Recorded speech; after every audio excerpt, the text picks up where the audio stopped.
Pada waktu saya masih mondok di sini, keadaan masyarakat itu sederhana.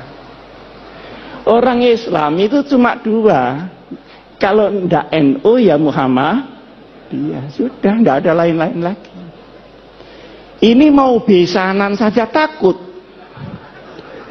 tidak mendapat barokah dari masing-masing pemimpinnya. Selisih sedikit ribut. Yang satu kunut, yang satu tidak kunut, ribut.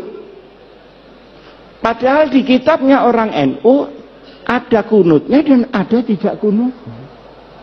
Tapi karena dia terkooptasi oleh golongan, ribut. Kalau tidak kunut itu begini-begini. Alhamdulillah sekarang ini sudah tidak ribut karena sudah tidak salat subuh.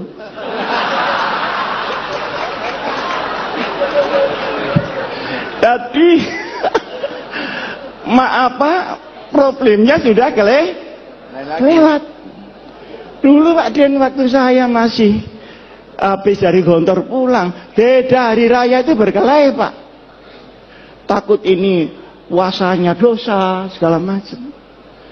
Padahal yang selisih Muhammadiyah sama NU ini kan cuman tanggalnya, kan bukan hari rayanya. Bener apa enggak? Betul. Nah, kalau dibetulkan pengasuh sahih sudah. Yang beda itu tanggalnya. Kalau salatnya ya itu Allahu Akbar sekian kali takbirnya ya sama. Loh kenapa tanggalnya kok enggak sama? Ngitungnya enggak sama. Kalau NU itu harus kelihatan tanggalnya dan itu perlu 2 derajat di atas ufuk.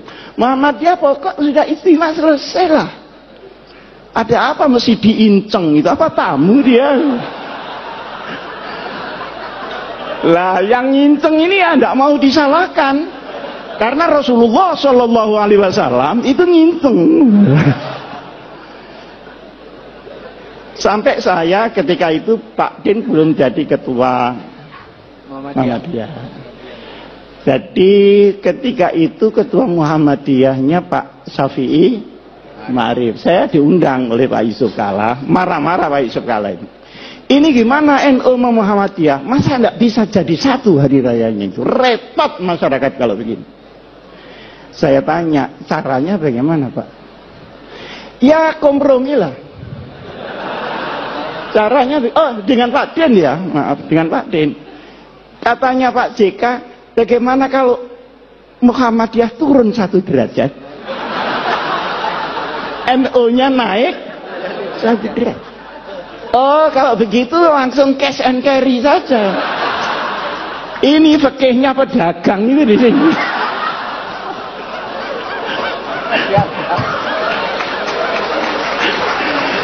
Kok disuruh naik turun? Saya bilang tidak bisa Pak itu. Lalu terus yang bisa bagaimana? Yang bisa pengertian seluruh umat Islam bahwa perbedaan itu terbuka memang ada.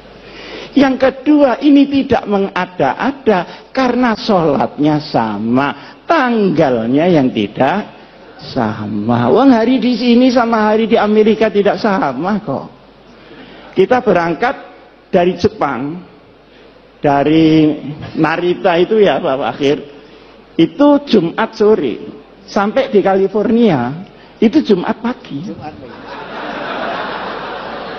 Ini sembahyang Jumat lagi apa tidak? Kalau sembahyang Jumat pagi kok sergap banget gitu loh. Sergap banget. Tapi ketika pulangnya, misalnya dari New York ke Jakarta, berangkatnya Jumat pagi, itu sampai Jakarta hari Minggu. Jadi kehilangan 1 hari, tidak tahu di mana Sabtunya ini. Jadi soal tanggal itu sudah biasa-biasa saja lah soal tanggal. Nah, alhamdulillah ini karena mungkin zamannya yang berubah, maka kedekatan ini semakin hari semakin nyata. Saya sama Pak Din sering diundang pidato bareng gitu. Kadang saya bisa, Kadang Pak Din bisa, kadang salah satu tidak bisa gitu. Tapi lebih sering saya diundang Muhammadiyah daripada Pak Din diundang NU. Hah? Padahal ini mantan NU nih.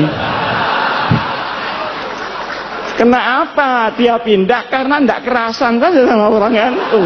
Bukan karena teori yang tinggi-tinggi gitu. Ini orang NU kok kumuh banget. Kira-kira teman itu sekitar itu saja.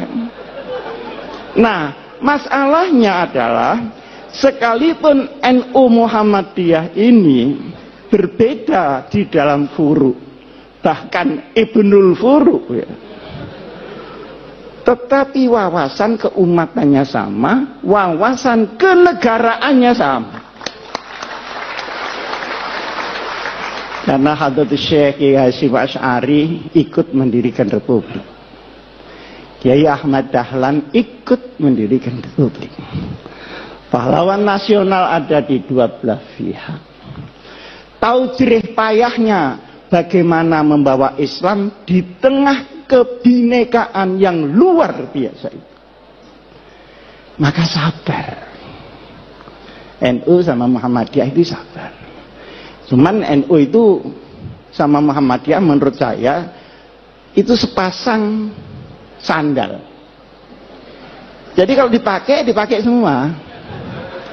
Kalau tidak ya sekalian tidak semua. Jangan dipakai yang kanan, yang kiri tidak dipakai. Nah ini kira orang stres itu.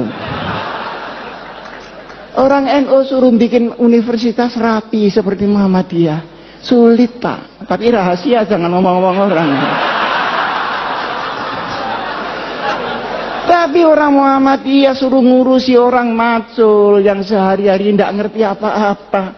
Sehingga dia musyrik menjadi muslim. Enggak sabar juga Pak.